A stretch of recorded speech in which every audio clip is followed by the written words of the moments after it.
United States Air Force is at the threshold of a generational shift regarding airborne early warning capability. From the E-3 Sentry, flown for nearly half a century, the Air Force is turning to the Boeing E-7, otherwise known as the Wedgetail. This shift represents not only an upgrade in equipment capability, but also a fundamental leap forward in America's ability to detect, track, and respond to air threats within a strategically complex and contested battlespace.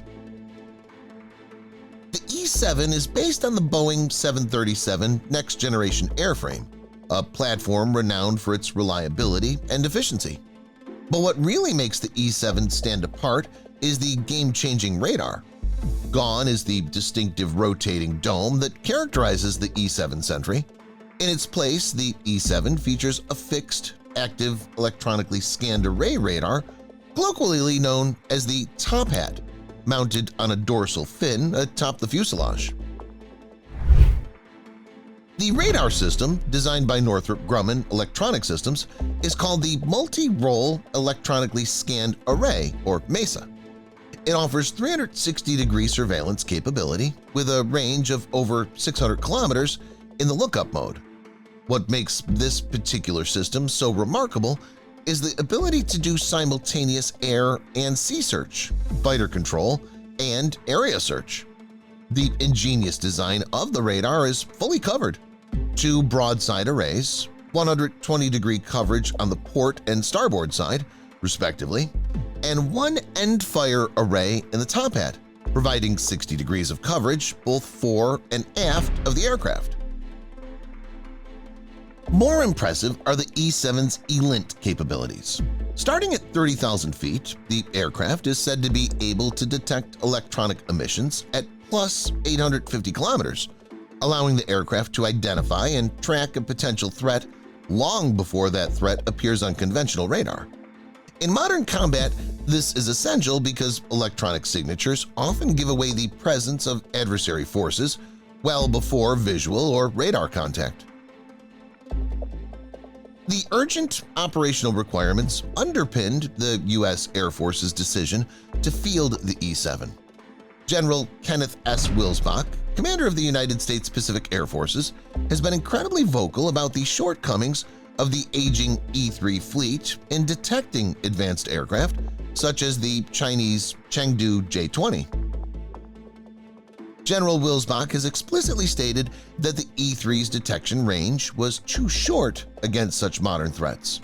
This, combined with the growing maintenance burden of the aging E-3 fleet, created the capability gap that made the transition to E-7 a strategic necessity. In response to these challenges, in 2023, the Air Force awarded a $1.2 billion contract to develop 2 new U.S.-specific variants of the E-7. The timeline is ambitious but necessary. The first aircraft will enter service in 2027, with plans to eventually field a fleet of 26 aircraft.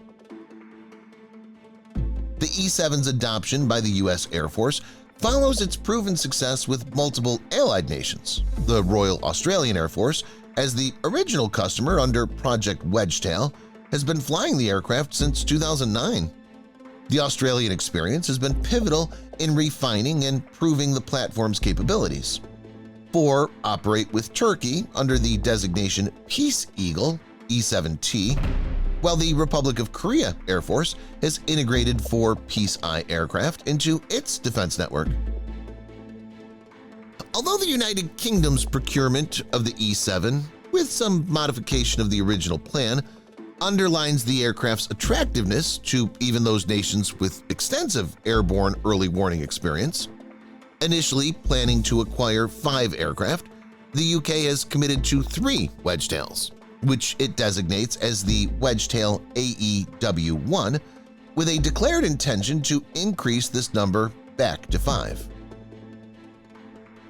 Perhaps most significantly, in recent times, NATO announced its intention to purchase 6 E-7s to replace its E-3 fleet. Operations are scheduled to begin in 2031 at the Geilenkirchen Air Base. The combat record of the E-7 especially under Australian operation, is nothing short of impressive. In 2014, during the search for Malaysia Airlines Flight 370, the Wedgetail showed its exceptional capability in maritime patrol, controlling and coordinating numerous search aircraft over large swaths of the Indian Ocean. In their fight against ISIS, the Australian E-7s achieved a number of remarkable feats, including one record-breaking 17-hour combat mission that needed 2 mid-air refuelings. It remains the longest Australian command and control mission ever conducted in a war zone. Technically, there's more than one operator console configuration on board the aircraft. The Australian configuration includes 10 consoles with space for 2 more, 4 on the starboard side and 6 on the port side. This would enable a comprehensive analysis and coordination of the huge amount of data collected by the aircraft's sensors. Aside from lessening the requirements for maintenance, one significant advantage of the E-7 is that it doesn't have a rotating radar dome. That improves the aerodynamics and, incidentally, the airplane's reliability. With modern avionics and integrated systems, the E-7 provides crews with new situational awareness and data fusion levels.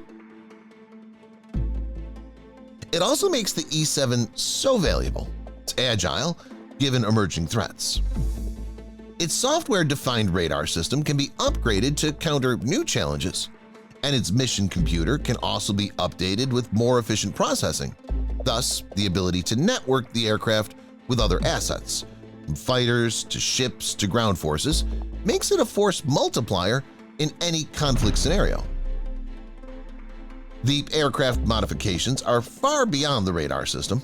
The E-7 features ventral fins that counterbalance the radar and house various countermeasures mounted on the nose, wingtips, and tail.